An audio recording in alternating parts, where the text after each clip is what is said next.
All right, good afternoon, everyone. It is 12 noon, so I guess it's afternoon. Welcome to our Teaching Strategies for Different Course Modalities workshop. We are excited that you're able to join us today. We have a lot going on in this session, so we're going to try our best to make these 90 minutes go pretty smoothly. The we being myself, Queenie, and Teresa, so I'll introduce myself briefly. My name is Stephanie Rodick. I am the Manager of Professional Learning here in the Office of Distance Education and E-Learning. I'm Queenie Chow, Project Analyst with OD. I also work with Stephanie. And I'm Teresa Johnson. I'm an Assistant Director at the Michael V. Drake Institute for Teaching and Learning. Okay, so we are expecting almost 100 folks. We'll see what we get up to. We usually take bets. Queenie and I have been pretty close. I think it's going to be around 75. That's what I think. So we have a lot of folks and we have a lot of activities, but also a whole bunch of outcomes. We'll quickly go over before we get into that, some of the ways that we're going to run this session. So Queenie, would you mind talking a little bit about how we're going to use chat? Sure. Just to let you all know, we have everyone on mute just to kind of keep things rolling. You'll be able to use the chat window. If you haven't already found that, I'm going to paste something in there real quick. So now you should have a link to a copy of the slides that you can download for the session, as well as the YouTube playlist where this recording will be posted. And throughout the session, we'll be checking the chat. So if you have questions, feel free to put them there and we'll pause periodically to address them verbally if they are things that I haven't already addressed there. We'll also stay afterwards for somewhere around 5 to 15 minutes or so to answer any questions that we haven't got to in today's session. So let's talk about what we're going to do today. The outcomes for this session are that we're going to hopefully have you by the end be able to identify opportunities and limitations, or I think I call them benefits and challenges in the slides. So all of those benefits and challenges to the different teaching modalities that are going to be happening for autumn 2020. We hope that you'll be able to make some decisions about how to implement teaching strategies. And that's the specific focus of today's session, is what are some of the ways that we can engage students and actively engage them in all of these different modalities. And then obviously we hope that you'll have a better sense of what resources are available and where to get additional support.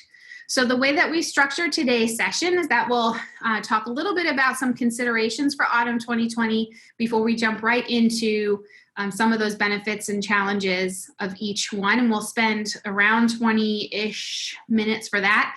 And then we are hoping the last 45 minutes of today's session, we can focus on teaching strategies. And that's mostly going to be you guys working in small groups through our breakout rooms in Zoom. We'll do some debriefing and then we'll end with some resources. So let's find out a little bit more about you. I have a poll that we'll start with. So since we're talking about different teaching modalities, it would be helpful to find out what are your teaching modalities. And because you teach probably more than one class, you may have more than one. I've got about 75% who have voted, so let's give it a couple more seconds here.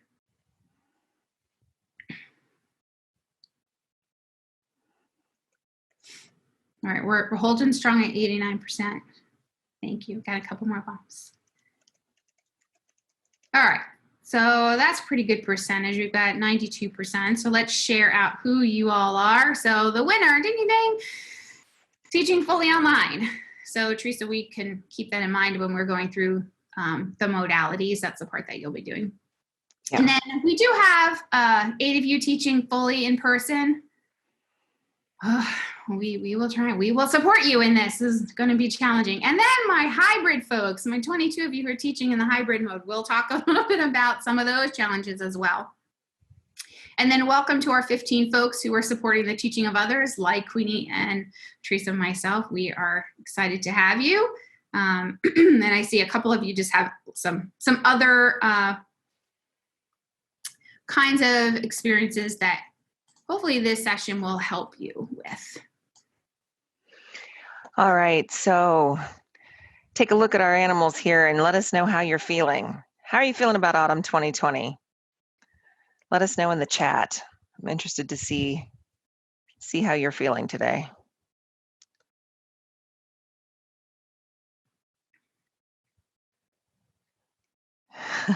And you can interpret these any way that you wish. Stephanie and I had a different take on the ostrich, so. Confused bulldog, anxious dog. A skeptical owl. Yes. Oh, there's a combo. All right, so we've got a bunch of variety there. We'll see if we can get everybody to a calmer state by the time that we're done. All right, so let's briefly talk about some of the considerations for this autumn.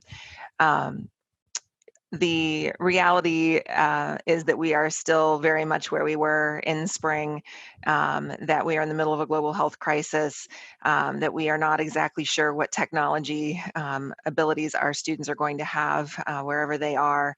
And that we are going to be dealing with ourselves and our students dealing with this illness. Plus, we're going to add some flu in here this fall just for good measure. And we don't exactly know where they're going to be living, because not all of them will be with us on campus. We are also, as we just saw, dealing with lots of different instructional delivery modes and all of the logistical issues that go along with that. So we're dealing with fully in person, fully online, and lots of different kinds of hybrid, which we'll be talking about. We need to also remember that all of us, no matter where we start this semester, we know that we are going to be finishing at a distance fully online for the final week of the semester and final exams. And we are also asking that everyone, no matter what your modality, that everyone use Carmen Key Four, which Stephanie's going to go more into detail about. All right, so there is a workshop that we did for this in the past. We did it a couple weeks ago, I think. And we went through each of these 4 ways that we are all expected to be using Carmen in our courses, regardless of the modality. We do also have another version of that coming up on a date that is escaping me at the moment. Oh boy. I was trying to hold too many dates in my head. Queenie, though, can post there you go.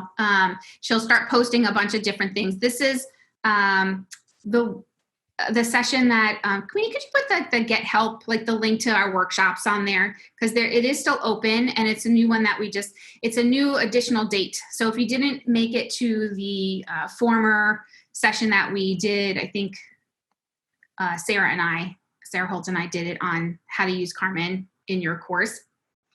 Then we have another one for you. The recording for that one isn't up yet, but it will be on the playlist that Queenie has put up there. All right. So let me quickly go through the Carmen expectations. Again, there's a whole workshop that we've done on this for 90 minutes. So I'm not going to be able to cover every topic and maybe even not answer every question, but we answered a lot of questions in that session. So once the recording gets up there, you'll be able to get more information. Okay, so let's just quickly go over the benefits and limitations of this, since that's kind of the theme of today. So we're going to be using, if I can click backwards, right, these 4 things. You're going to be uploading your syllabus into the syllabus section. You're going to be putting all your course materials onto Carmen in modules. So they shouldn't be living other places. All students will know where to get them.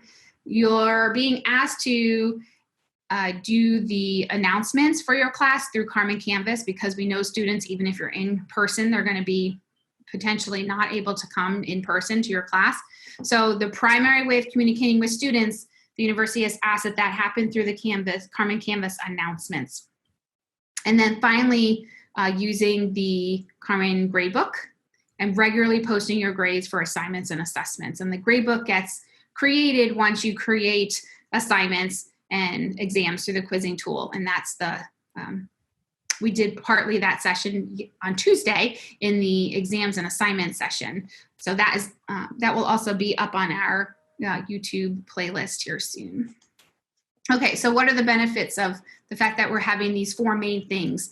One is obviously that we're just hoping that helps make some easier adjustments due to when students have illness, or you have an illness or an emergency. So there is a hub, and the students are already using that as the hub. Over and over again, we have been seeing the data that we've collected in OD saying that they are using it and they're using it for all their communications. So they're already in it.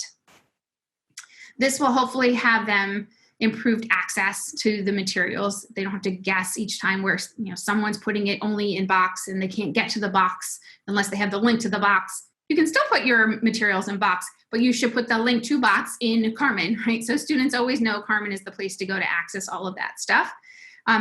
The nice thing about using Carmen, one of the many nice things, is that you have the opportunity to give feedback to every student. So even if you are teaching online, since most of you are teaching online, and you give an exam online, you have the opportunity to actually connect with each student using some of the feedback tools that are there. Or if you're giving assignments, the speed grader is pretty easy to use, right? So there's lots of opportunities.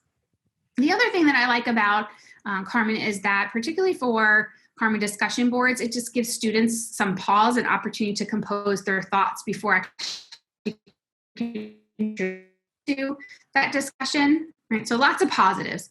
Some of the challenges, of course, are going to be that no matter what modality you use, if it involves the classroom space at all, there is a high likelihood that you're going to have to do some routine duplicating, right, of experiences, because there will be decreased attendance and decreased engagement because students may not be there, that you're still going to have to put stuff right into Carmen. So one way to get around that challenge is just to make sure everything is up there in terms of materials.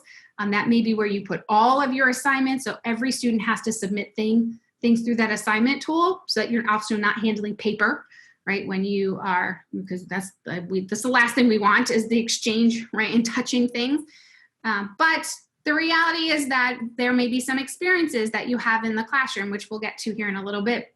But if you're doing some discussions and students aren't there, you're going to have to create some of those discussions, duplicate that online for those students. So it's just a challenge and reality that we're going to have to handle.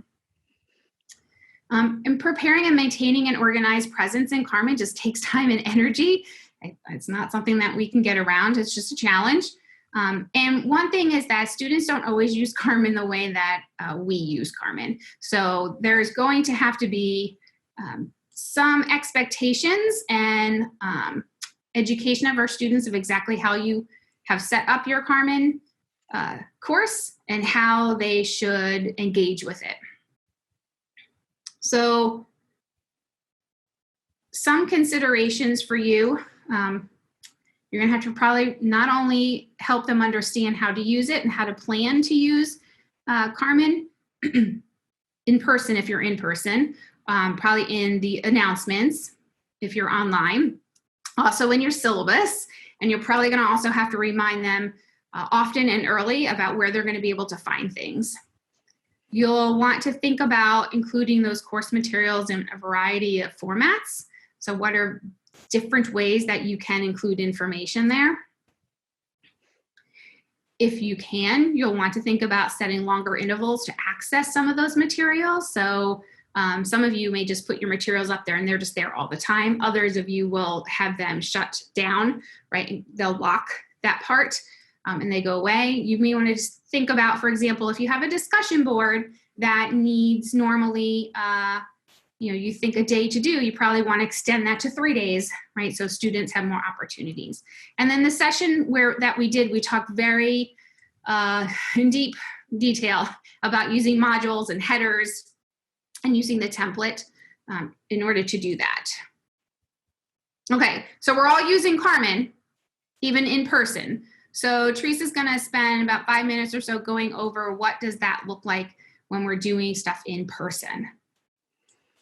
All right, so as we go through these different modalities, we're going to try to clarify for you what each of these mean and how we're using this terminology. So in person, this is the way most of us are used to teaching. We're going to be using Carmen, as Stephanie said, for the hub and for gradebook and for communication, but this is the modality where direct instruction is occurring face-to-face. So the benefits of this are the things that we're used to, right? We all know these things, that this is the way that we are used to feeling very connected and building relationships with our students. The things that we call immediacy cues, those are things like the fact that it's really nice to have eye contact and see facial expressions and read body language for knowing how things are going, whether we're going too fast or not. This is much easier to do hands-on activities. It's obviously it is the way that we all wish we could do labs, performances, demonstrations of all sorts. This is all better when we can be in person. All right, so what are the challenges? In person is not like in person was before COVID, obviously. We can't require the same sort of attendance that we have in the past because students may not be able to attend. They may be quarantined. They may be taking care of a parent. It's going to be much harder to take care of that. You're going to have to do a lot of educating with your students about how it is that you're using Carmen, because your students that are used to face-to-face courses may not expect you to use Carmen as much as what we need to now. But they need to understand why it's important to have that be our hub. And of course, social distancing and masks is going to change the entire game. It's going to make it harder to hear. It may be harder to be heard. It is amazing how much of our communication is based on being able to see this part of our face. It's going to make that much harder. And so it's going to take a lot more energy to focus and to be connected than we're used to. So planning considerations for this modality. We're going to want to think very carefully about where the active learning is happening. How do we use class time for that? How can we make that work with our social distancing? One of the things that we have found from folks that have been trying this over the summer from other institutions is that really doing group work with more than 2 people is not feasible. It leads to noise issues, and you just the having to talk over each other is going to get to the point where nobody can hear anybody. So probably only grouping 2 people together is going to be important. Outdoors seems like a great idea, but that is not always going to work. I think Stephanie is telling me that we need to move on. No, I'm not. I accidentally pushed a button. Oh, good. Okay. Whoops. Nope. One more. All right, there we go. So there are going to be some issues with outdoors. Noise may be an issue. It may be hard to hear. So you're going to have to think carefully. And of course, you know, what happens if it rains, those sorts of things. So that'll be an issue. You might want to think about how do I plan for some pre-work that will make it easier for things to happen in the classroom so that you can really make the most of that precious face-to-face time that you have. So more than just maybe reading, is there some other stuff that would be helpful for students to do ahead of time? And of course, you're going to have to think about duplicating things. Anything that you would do in the class will need to be shared with students that couldn't attend. And so thinking ahead of time about how do I make sure that these materials are postable or shareable on Carmen is also going to be important. We have about 2 minutes, Teresa, before we definitely need to move on. So Okay. or maybe a minute and a half. If anyone has questions, we can take them now about in-person considerations. Let's see if anybody puts anything in chat here for us.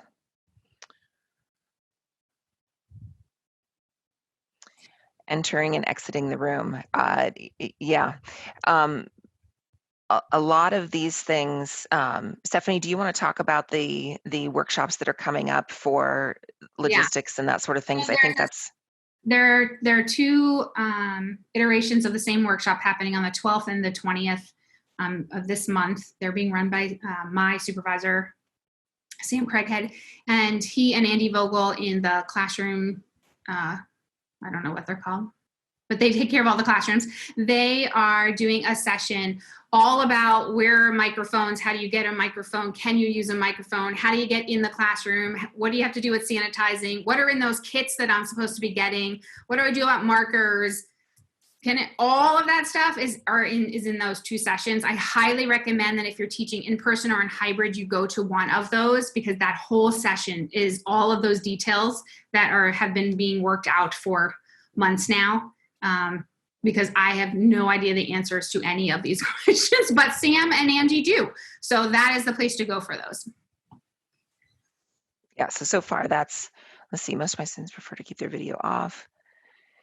I actually just read an article. Did I send that to you, Stephanie? I think I sent it to you over Twitter about what engagement looks like and online. And maybe we can talk more about that but I think that asking students to leave their camera on is problematic. And there's a really great article that I can find it while we're in our breakout rooms, and we'll post it. But that's a really good question. So we'll talk. I can talk more about that. So I think everything else is all like, thankfully, Sam and Andy's. Yes, it sounds like that's going to really solve a lot of these people's questions. Because I'm smart and I didn't want to handle all those questions. So I handed it up to the boss man. So he should be able to, like, all of those questions about sanitizing and masks, he'll be able to cover all of those. Today we're focused on those teaching strategies. And so we wanted to give you kind of big picture limitations and considerations for when you guys, in your small groups that I'm going to get you in, that you guys can talk about, okay, well, if I want to actually engage with my students, how am I going to do that? What would I even do without worrying about all the other stuff? So thinking about hybrid, the whole, I think, hope that people have with doing hybrid classes is that they are hoping that they have some of those like relationship building in classroom time, so they feel more connected to their students, but then they also have some online components for flexibility and other reasons. And so some of you may have chosen, or it was chosen for you, to do a hybrid version. So there's in-person class instruction, which can be a significant portion, like up to 75%, or as small as 25%, right? So you have a wide range, much wider than we normally do, a wide range of how much time for that hybrid you do online versus in person. But the general strategy is, let's just say that you're teaching 3 days a week. And if you're teaching 3 days a week, you would do 2 days, right, potentially in class, and 1 day online. That's kind of like the standard. It doesn't mean you all have to do that, but that's kind of the typical standard that we see. And we do a lot of hybrid classes right now already at Ohio State. And that's kind of the most common structure, right? It could be that it's just 1 day in class because it's COVID time and you want to do 2 that are online. Because that 1 day is the day that I want them to do role plays because, right, I want them to work out their clinical reasoning, and that's just really hard to do. Or I want them to build the roller coaster, right, in my engineering class, because I don't want them to lose that aspect. But the other 2 days we can do online. Okay, so there are three models for the hybrid. The first one is the one I've been talking about already. So that's the most common one, and it's the one where you're in class like 1 or maybe 2 times a week, and the rest is online. That is the easiest to do. That is the most common, and that is the one that OSU has quite a bit of data on already, suggesting that this is a way to do it that is successful. It's not very difficult to do this model. The other 2 models are different. Right? I would say the next model that's not quite so different but has quite a number of limitations is the staggered model, all the way on the right. So some of you, I think the registrar's office may have called this cohorts. They may have used different language than what we're using, but the staggered model is that basically students are split. So let's say you have 90 students, to make the math easy, right? And you meet 3 days a week. So 1 day a week, you would have 30 students coming in person. And the other 2 days of the week, the 60 other students are doing stuff online. Right? So basically you're rotating so that you're not having all 90 together in a space, a gigantic space, because of the way we have to spread them out for the 6 foot distance. We may want instead to just be able to meet more individually with a smaller group. So some of you are doing that staggered model. And then a lot of people are talking about the simulcast model. It's actually the hardest one to do, the one that everyone keeps asking questions about and assumes that we have the the equipment to do, and we just don't at the university. We're not equipped to do that for most of our spaces. So I'll talk about that one in the middle of this. Let's talk a little bit about this basic model first.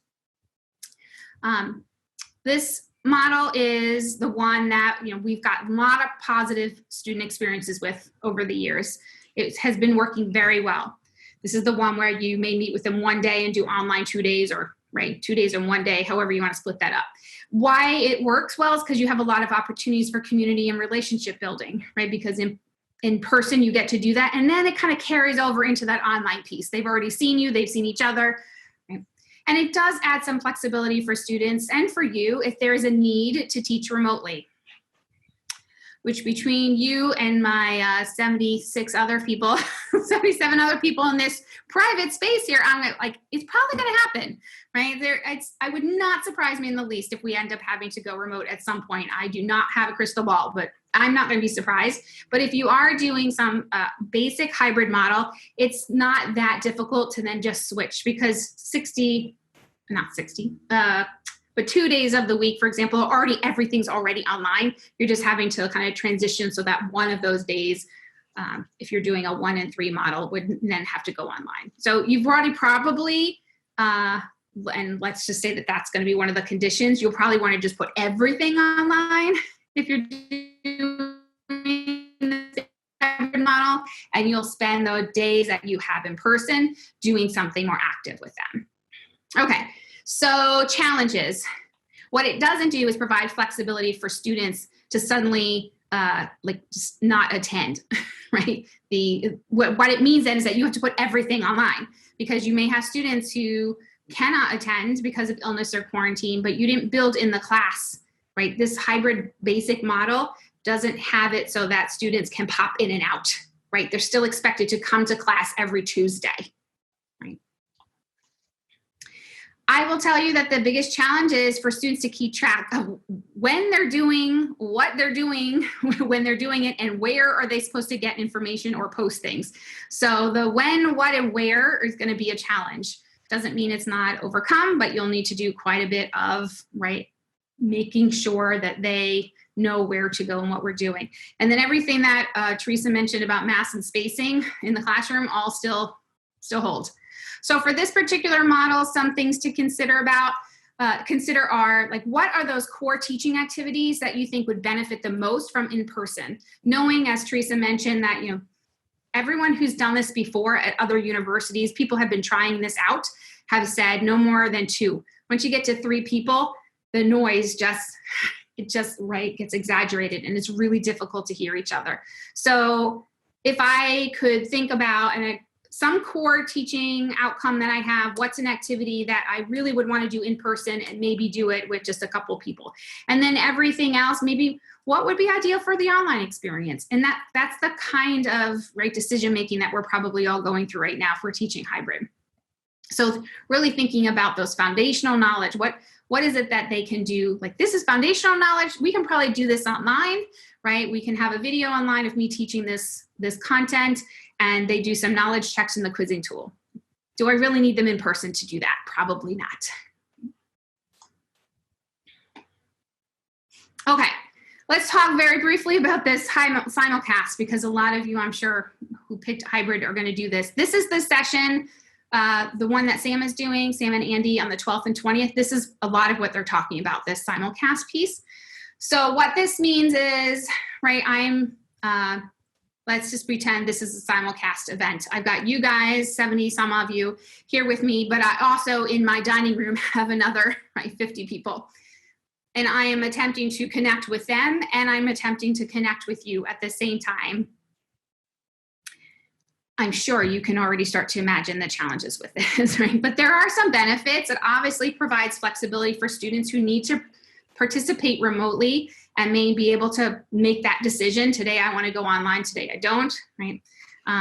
Students can have, you can build community and relationships online just as easily, but I think there's just something about us, the human nature of us makes it feel like, you have to do it in person, but you don't, right? And a lot of people who teach online, we have a lot of you who are going to, and I know some of you have, there are lots of opportunities to do that, right, online as well.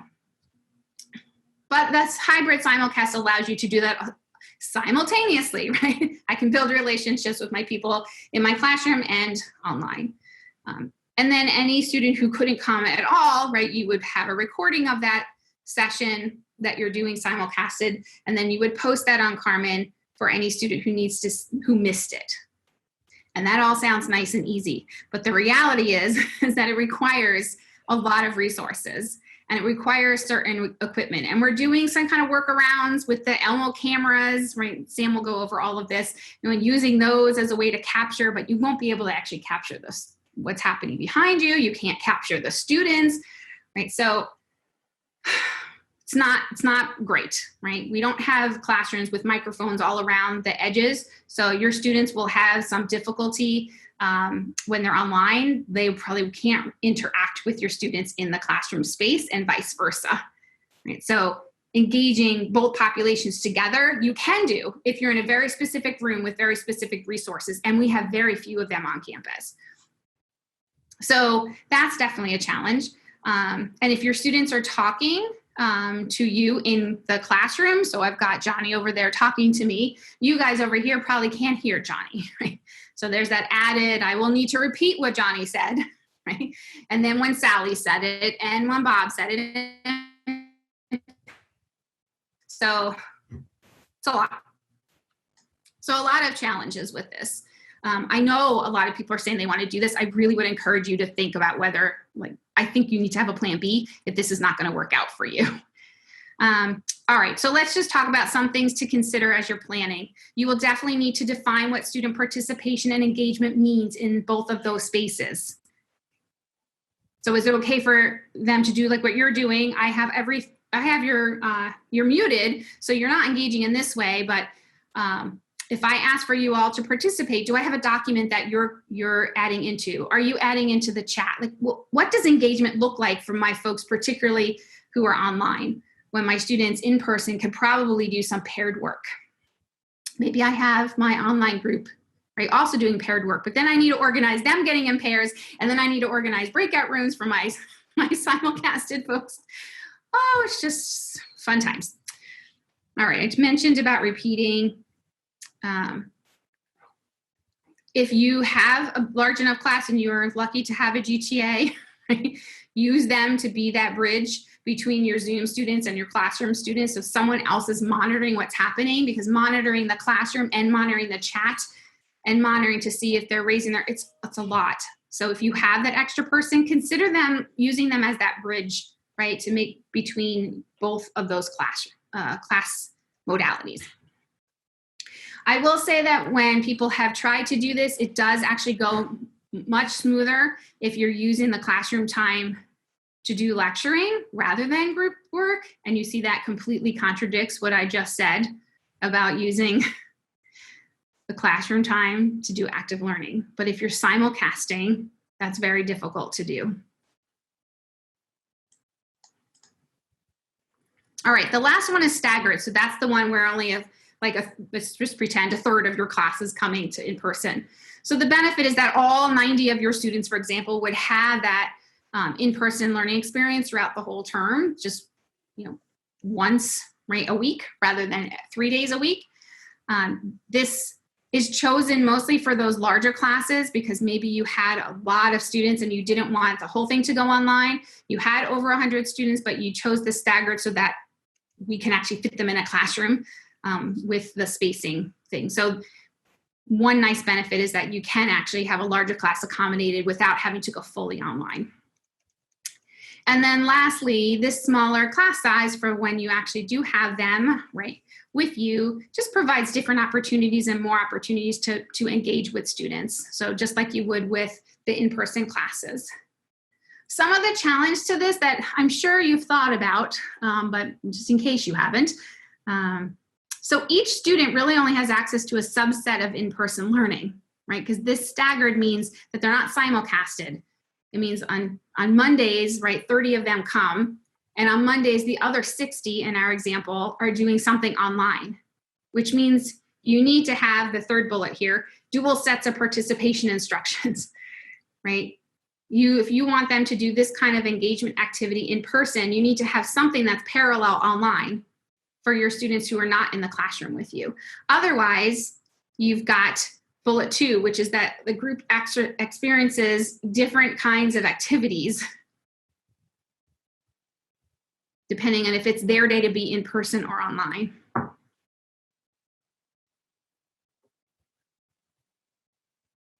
So one of the big challenges is that you are designing assignments for students to succeed in the class and to meet the outcomes regardless of the modality, regardless of that day they're in class and out of class. So in essence, if you're doing a staggered, you're still probably creating 2 versions of the same class, right? Just like you would with a basic class, a basic hybrid class. And frankly, maybe some of your in-person class, because you're going to have some students who can't attend. So you need to have, right, some of those engagement opportunities online. So hence the first consideration here is, since students experience this like one single in-person session each week, you're going to have to, you unfortunately are one person, right? They're split into 3, but you're one person. So you're going to have to still meet all 3 times, but also accommodate all those online students.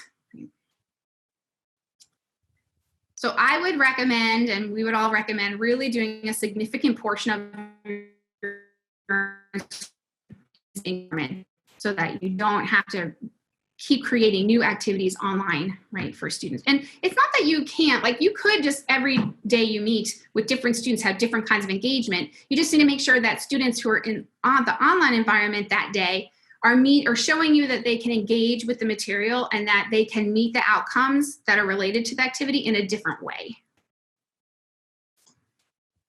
Okay, so hybrid's fun, to say the least. Because hybrid involves some distance learning, why don't we just quickly go through the distance learning thing and we'll see what questions we haven't answered at the end of that. All right, so distance learning. So this is when we are completely online. This is what the majority of you said you were going to be doing. We have divided this up into a couple of different options with and without live Zoom sessions. So we'll talk about both of those here. So the first is with Carmen, and this is what we also call asynchronous. So this is when everything is on Carmen. You may be doing your direct instruction through videos, through other things like that, but you are not doing any live interaction with your students. The second option then is putting everything on Carmen, but then having periodic Zoom sessions. So you are having some online live interaction with your students. All right, so the benefits of doing this, either of these 2 options for distance learning, this really provides the most flexibility of any of our modalities, both for you as the instructor and for all of your students. And it does maximize all of the different ways that you can use technologies if everybody has access to those.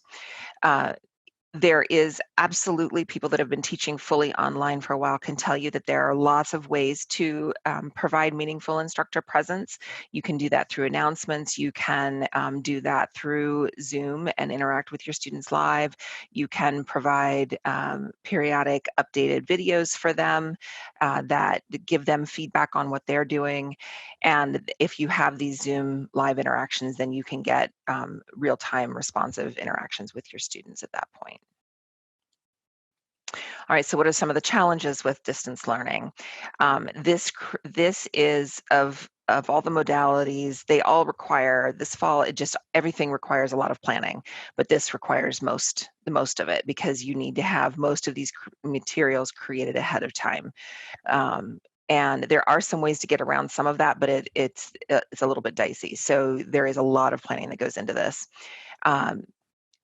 you need to really think about, in your course design, how are you going to give students the ability to have that sense of connection with both you and with each other.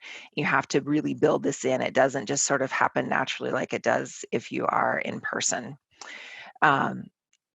This does provide this can be problematic for students if they lose technology access, if they lose their Wi-Fi, if they lose access to their computer temporarily. This can be a real problem for them. So there are some serious challenges, as there are with all of these modalities. So thinking about planning considerations for distance learning, what do we need to do ahead of time to make sure that this works?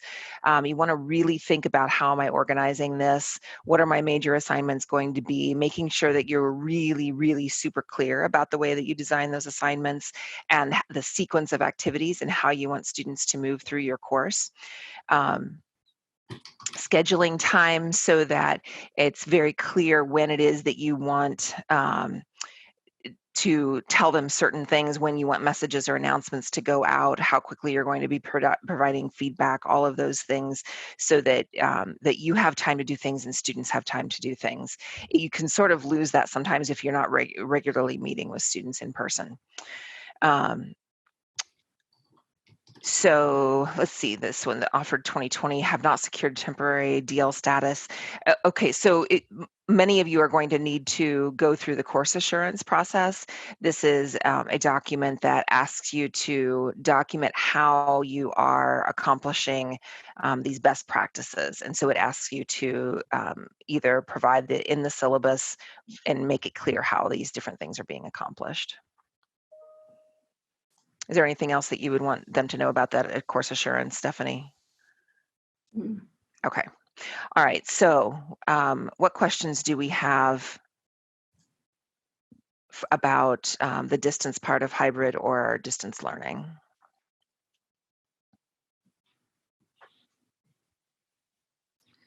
I'm scrolling up. I'm not sure, Queenie, if you saw any that you haven't responded to. No, everything that I've seen, I've responded to so far, but just the current two from what are they going to do if I'm not sure the context on that one, but that seems like a new one, and we have got another couple that just streamed in.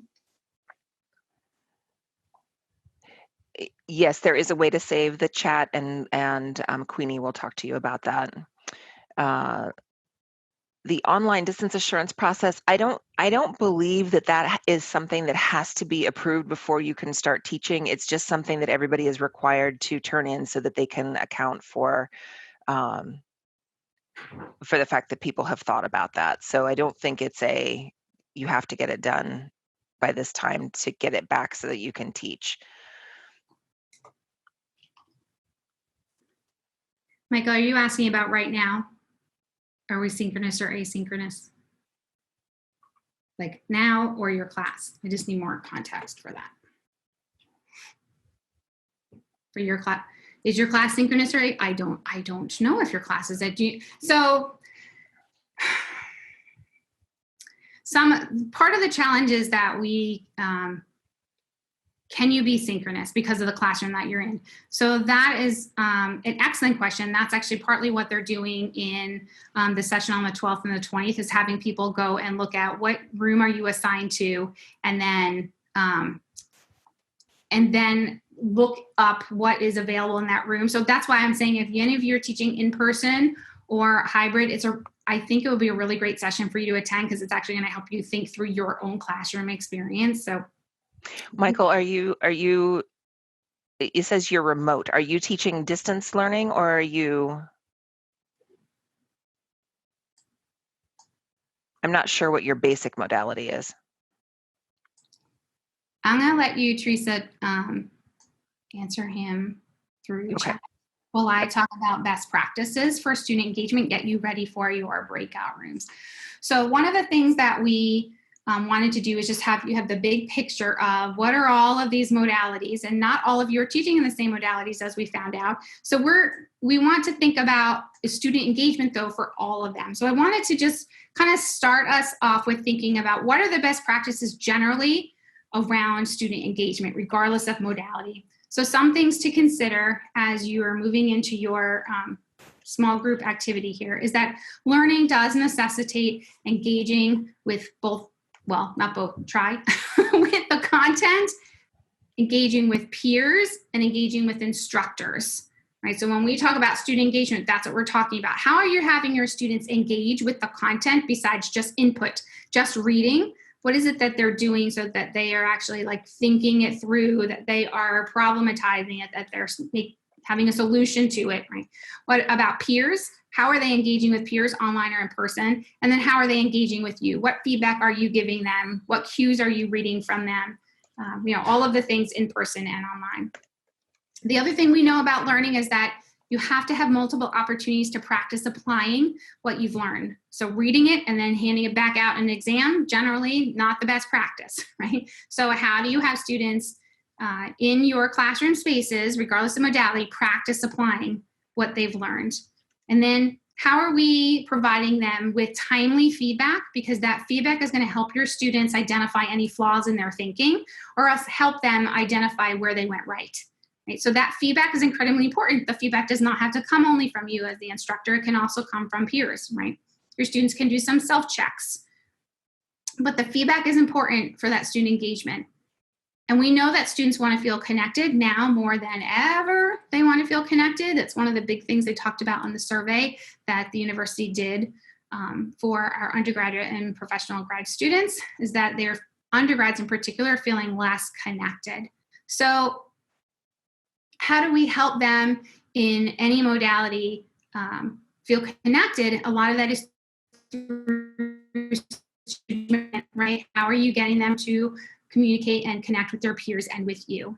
And then we already talked about the importance of, if you're going to do any kind of activity, you need to be explicit with all the instructions, and you need to share the expectations for what does participation look like. If you're going to have online discussions, what does civil discourse look like there? What is expected? All right, so we're gonna see if indeed my my directions are explicit and complete. So we are going to spend about 20 minutes in breakout rooms. I'm going to post a document that I'm hoping all, if not most of you, can actually download here. I need to get to the chat. Hold on. I'm going to post it as a file first. And it's just a Word doc. It's not anything fancy. And when you get into groups, you'll see that there are some scenarios on here. Teresa, do you want to, while I'm doing this, do you want to very quickly tell them the general scenario and what they're going to be doing with them? Scenarios. Sure. So the basic idea of the scenarios is that we have given you three, and actually most of these things are things that people have come and asked me about. So I know that they are real things that are happening on campus. If three different friends came and asked you different scenarios about teaching online or teaching in person or teaching hybrid, and they give you a particular, here's my situation, then how might you help them work through, how could I make this work? So we're sort of group sourcing this stuff. How would we help our colleagues through these decisions? And thinking about teaching strategies, what can I do given my different modality? Okay, so I need you to look in the chat and see if you can download that document. You should. It's not a shareable one right now. It's just a regular old Word doc. And when you do, if you can either give me a thumbs up from your reactions button, or some kind of a hand raise, something to let me know that you do indeed have access to that. Maribel does. Thank you, Maribel.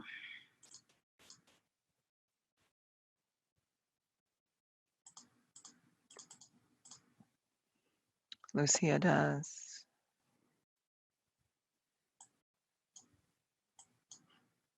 Hope does. Joanna does.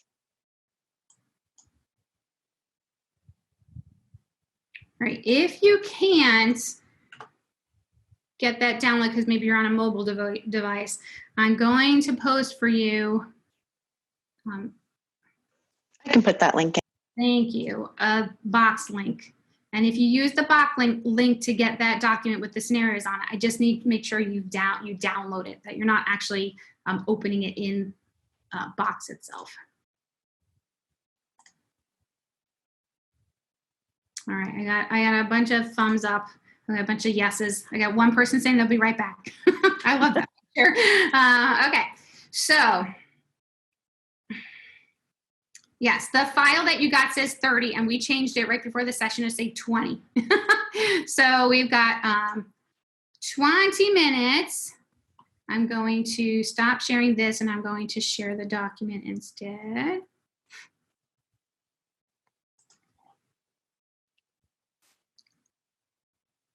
It's always fun to...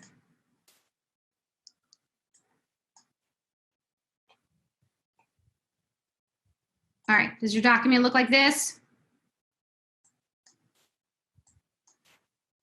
I'm hoping so. All right, so I'm going to be putting you into some breakout rooms. The first thing I need for you to do, just very quickly say hello to each other and then read through the scenarios, and you'll see the directions tell you that underneath each scenario, you'll see the start of a list. This is just a document for your group. Just type in, you know, a couple, if you can get to it, very specific, like what's a potential strategy you could use for this person? What's some suggestions that you would give them, okay? When I'm going to give you a little broadcasting message when you're in your breakout room, and it's going to tell you that probably at this point, you're going to need to go to the bottom of your document, and you're going to find one note taker. So one note taker needs to at least have Box open, because you're going to save this document. You'll see here at the bottom, you're going to rename this document, and you're going to put it into that Box folder that I linked there. Are you helping, Queenie? Yeah, there's Right. Allie Jamie says that they have a different doc. All right, we'll make sure you have the right one. Okay. Yeah, I put the link up again. It should just be that one document. All right, so you're then going to, your note taker is just going to take one suggestion from each scenario, and you're going to put them into a Box note. And I will give you kind of more directions on that when we come back together. But right now, I'd like to get you into your breakout room. So how many are there of us? There's 70 something of us. So let me get you into... Actually, I see 49, so 46 now. See what happens when you tell people they have to engage? 30 of you go away. Do you see that? This is good. It is a good meta moment. Your students will do the same thing to you.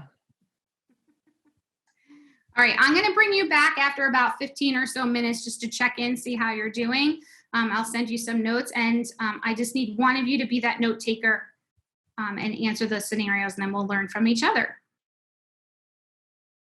All right, so Teresa, why don't we spend the next 10 minutes or so going over some of the things that they wrote. Okay, so since somehow, and we're not clear how this happened, that you ended up with a different document than was our final version of this, this may be in a different order, but I'm interested in hearing in chat what you came up with for the online scenario. So just make sure that whichever that was should be either A or C for you. And so just give me one from each group that you came up with.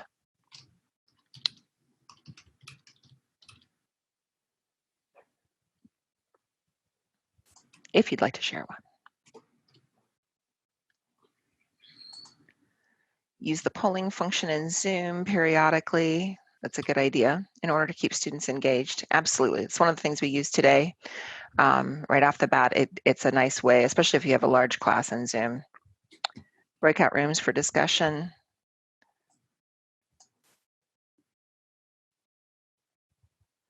This is for in-person specifically? Oh, the in-person, I'm sorry. I thought we were doing the other order. I've messed up the order too.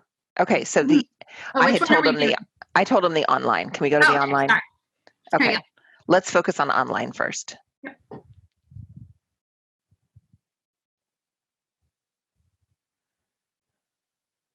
Online, key calculations to work on in class, short videos are the most important parts, and the other parts done in class, like in a cooking show. It's a good idea. Top hat or pole everywhere, yep. Video greetings make a huge difference, and video feedback also make a big difference. Oh, I like group study sessions. That's a good one. Yes. Like maybe setting up some, like giving them tips and strategies on how to do that, and even setting up some yeah, offering to set up study sessions for them somehow, or make groups if they'd like. Yes. I really think, especially for fully online, providing students with a way to study together, because that's something that naturally happens when they hang out together and they go to class and they find each other, but it's not going to happen online. Okay, so you can see some of the other things that Stephanie and I came up with, and some of you've come up with a lot of the same things. You can set up Carmen groups to create study groups, is one of the things that Carmen will help you do.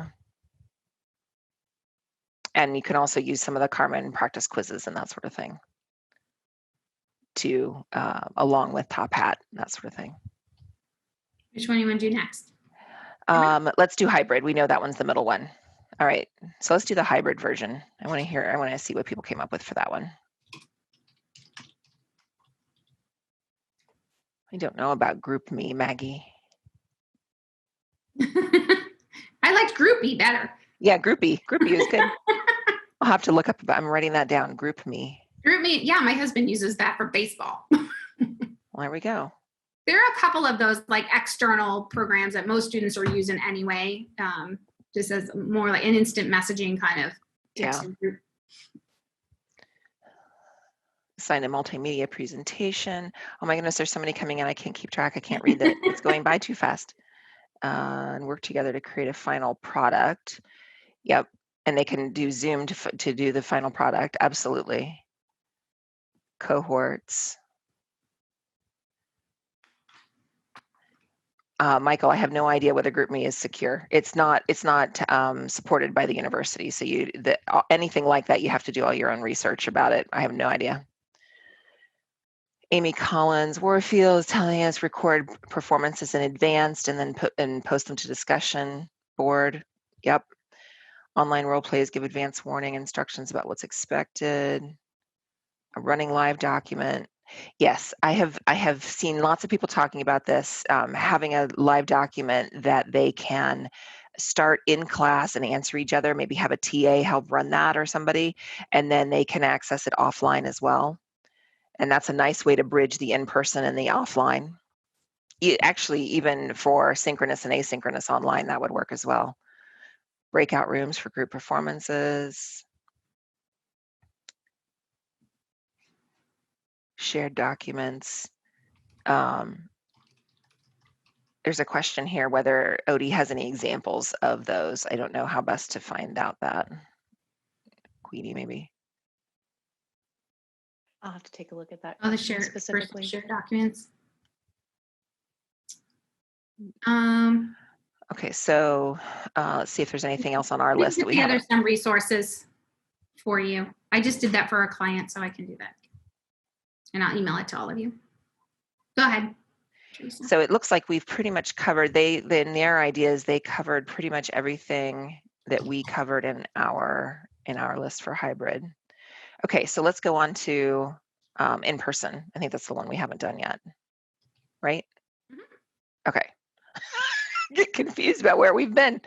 Okay, so throw out some of ideas for me on chat for in person. What did you come up with? And then we'll see how many others Stephanie and I came up with. So as we're waiting for those to roll in, I just wanted to mention any questions that people have about specific tools or security or anything like that, please email Carmen at osu.edu and our support team can take a look at that, give you some answers on how or if to use that, whether it's OSU supported, and also if we know alternatives to tools that would work for your case. Perfect. Thank you, Queenie. Brian Ritchie's saying record lectures just in case. That's a very, very good idea. Media site. I also found just recording a lecture all by myself in Zoom was very, very easy. And it gets sent to you. And it's if media site seems complicated, I'm not always up on the media site was a little complicated for me to navigate. Honestly, I found Zoom to be really much easier. But media site is a great thing. It's more buttons than I know what to do with. Top Hat, Google Docs. Supercharged prep work in modules, a personal video. Yeah, so that's a more clarification on what some prep work might look like. So that's nice. More prep work there. Yeah, Neil, you can just do Zoom all by yourself. That's how I did all of my video recordings for my course earlier this summer.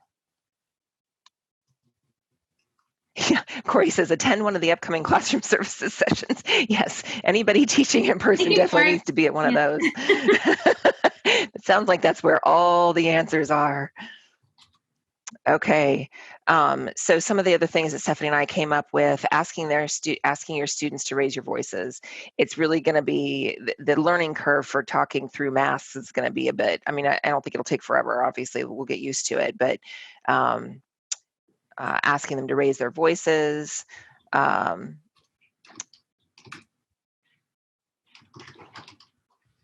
Being able to have students raise hands, that's something that we would normally probably do in a classroom setting. Making sure that there's time in class to do maybe role plays or screen shares, if it's possible to do that with their iPads. Making sure there's time to debrief and make sure that while you're together, that you make sure students are feeling like they've kept up. Okay, I think we've sort of got people's ideas that they've put up there. I also just listed the most typical collaborative tools that people had mentioned. So I just sent you a Word doc, but in other sessions, I've actually had you use a collaborative Word doc. So any of the Office 365 suites, whether it's an Excel sheet or a PowerPoint slide, whatever it is, they're shareable. So you can share them and they kind of work like a Google Doc. Google is not secure for Ohio State, but we are not a Google campus. We use the Office 365 suite, which Word gives you kind of that option, but something that works more like Google would be a box note. So in the Buckeye box, there is a way to create a box note, and that box note works just like any collaborative, document. It does get a little, Neil's mentioned like when they're all when they're all trying to add to it, it gets like, it's just like a Google Doc to start moving around. It gets really complicated. I'm also, you may also want to consider having students actually just put things into a discussion thread in Carmen as a way to collect, right? Then they have their own thread that they're all answering questions in with new posts so that it doesn't kind of become one collaborative document. But just think about how you could also use the discussion board in Carmen to also collect the ideas that we're collecting, right? So we're trying to model, like we are using chat. So you probably want to save the chat. I would recommend that you allow your students to save the chat as well. It's one of the Zoom settings. So if you go to the little 3 dots on the bottom of your chat window, there's a little save chat. So there's a lot of resources here that we gave you and a lot of great suggestions that your peers said, if you want to collect those, right? If you're doing this through Zoom, if you're doing a synchronous session with your students, you should save your chats because the chat does not get saved in the recording. That's a really important piece to know about Zoom. So when you see the recordings on our YouTube playlist, they don't have you can't see the chat. So the chat saves separately. So as an instructor, you may want to save the chat before you end the meeting, but also your students can save that chat as well. I am putting up my email address. You can just email me your Word doc if you're having trouble putting it into that box folder. You are welcome to just email it to me individually. It's just Rodic.1. I mean, how many Rodics can there possibly be at this place with that name? So there's only one. It's just Rodic.1. And you can just email it to me. And then what I will do is I'll compile them all into one document. And then I will email out that document as an attachment to the email that I send post session. You'll probably get it from OD Workshops.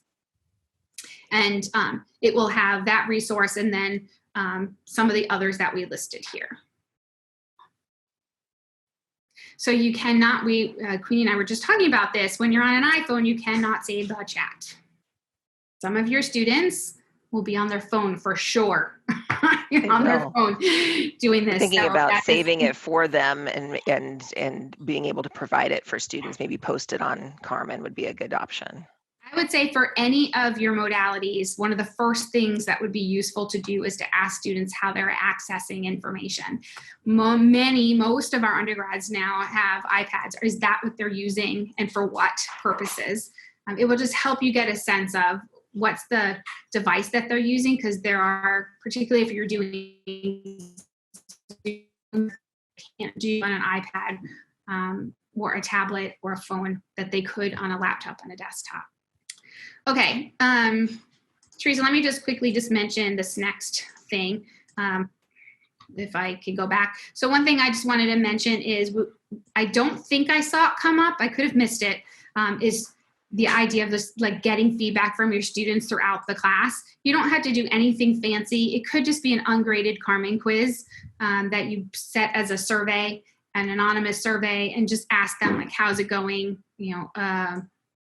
What struggles do you have in this course to date? Are there suggestions that you have? Are there things that are working really well that you'd like me to do even more? You don't have to ask a lot of questions, but I think in the first couple of weeks, it would be really useful for you to check in with them. And I think that will help a lot with that feeling connected and a sense of community. And again, if Carmen is the hub, meaning that's where we're putting everything, they will be pretty conditioned.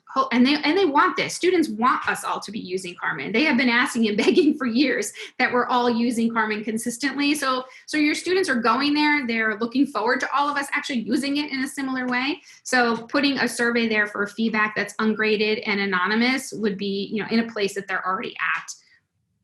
You can do that by, asking, giving them a participation point for it, because even if it's anonymous, that you still know who answered the survey or not. But I just think. And go ahead. No, go ahead. And the other important piece is to come back to them with what you learn, to make sure that in some way you either give them a summary of what you've learned or what you're able to do from that feedback, just so that because otherwise it looks like it fell into a black hole as far as they're concerned, and they aren't sure that you even got it. So even if you're making the changes, tell them that you've made those changes or why you can't make changes, because that's the part that they will really appreciate knowing, is that it actually got to you. I see that a couple people are saying, "Oh, that's a good idea." So kind of as I'm not going to say this is an accountability mode or move, but I sometimes like to be able to end a session myself of just kind of processing and taking like 30 seconds to write down, like, is there one thing that you'd like that you've heard about or in your sessions or in this large group that you want to just kind of hold on to as an idea of a modification or a new strategy that you want to use. And you're welcome to just think about it, or you're welcome to put it in the chat. It's completely up to you.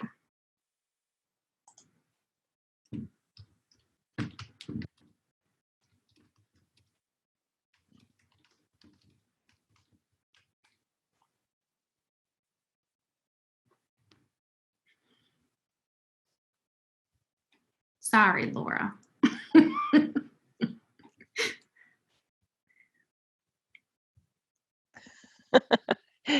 You're making Laura's life harder. I know. That was not the goal. All right. While you're writing that in there, I just want to make sure that you know where else to get some resources. Several of these were mentioned already. We already talked about the playlist. That's the where we've been putting all of the recordings. There's also, if you go to that last link, the Get Help, you'll also see a link to the first link, which is a consultation with OD folks. So people like Queenie and myself can answer like those very specific questions that you may have, like how in the world am I going to do this, or what collaborative doc makes the most sense, or how would you suggest I use Zoom in my classroom? Those are so individualized, it's hard to manage that in a 90-minute workshop with 75 people, but individually we can help you. And if it is really about course structure, not really about use of a tool, probably the best place to go would be to Teresa and her colleagues over in the Drake Institute. And they also have free consultations, and that's what they're set up to do as well. So you are welcome to just email them. We have a form, they have an email.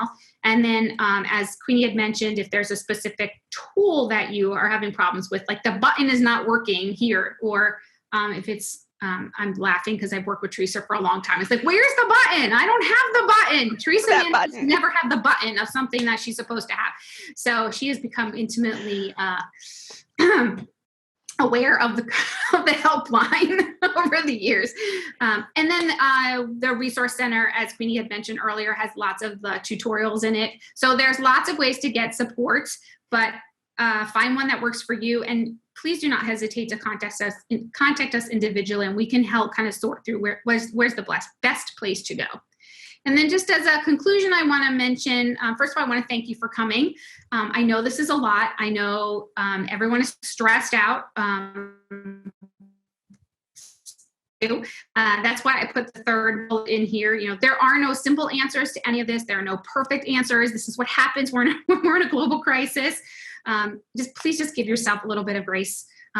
We'll try things out together, and when they don't work, we'll try something else.